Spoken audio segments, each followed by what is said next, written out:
anti-vaxxers. And I have a solution to the anti-vaxxer question. And some might even say the final solution to the anti-vaxxer question. Here's what we're going to do. Just to start, we're going to take little stickers and we're going to put them on the houses of all the unvaccinated people, just so people know who they are and where they live.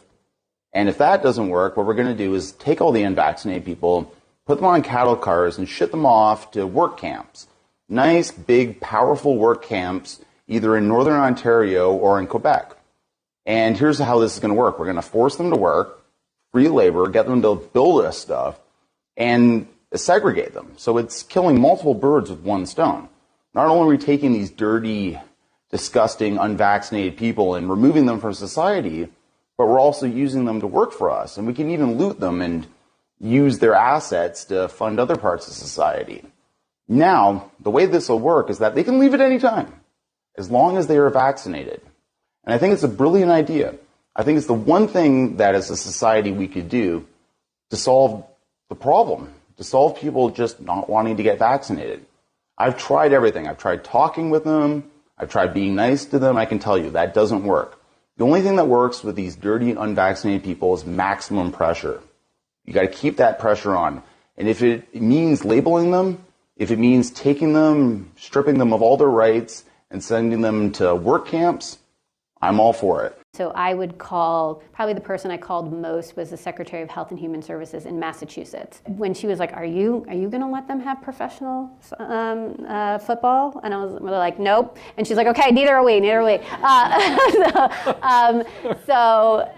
know, it was like conversations like that. So, or I'd be like, so when are you going to think about lightening up a mess? They're like, next Monday. I'm like, okay, next Monday. Trans people belong here. We need trans people. We love trans people. Trans people belong here.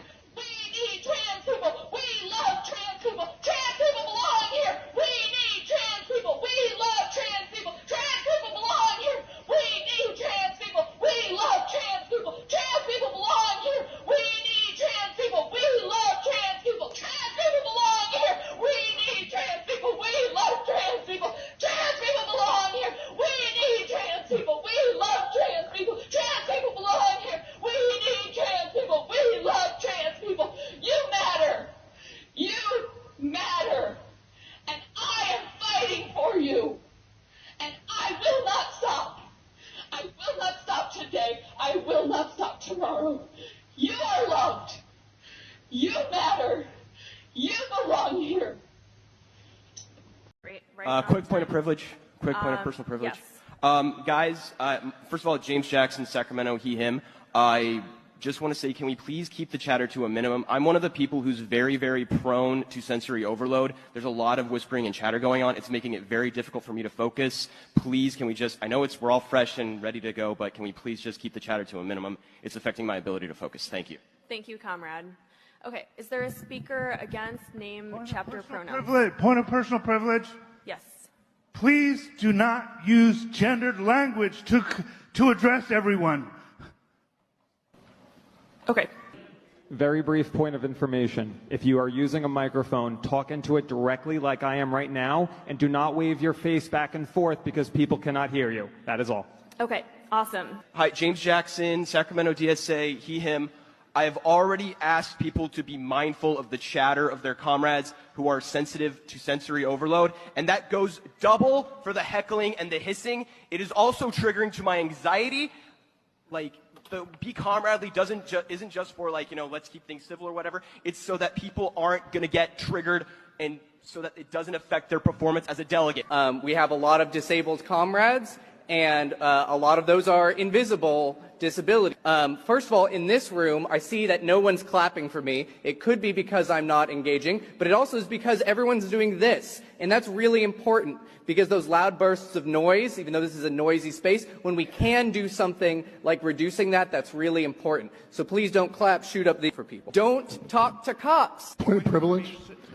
Can I reiterate that we, for the sake of our comrades who have sensory issues, refrain from hissing, loudly shouting out your opinion on a vote, or waving banners and signs that reflect your vote in front of people? Thank you. Hi, I am Andy P. From Los Angeles, they, them pronouns.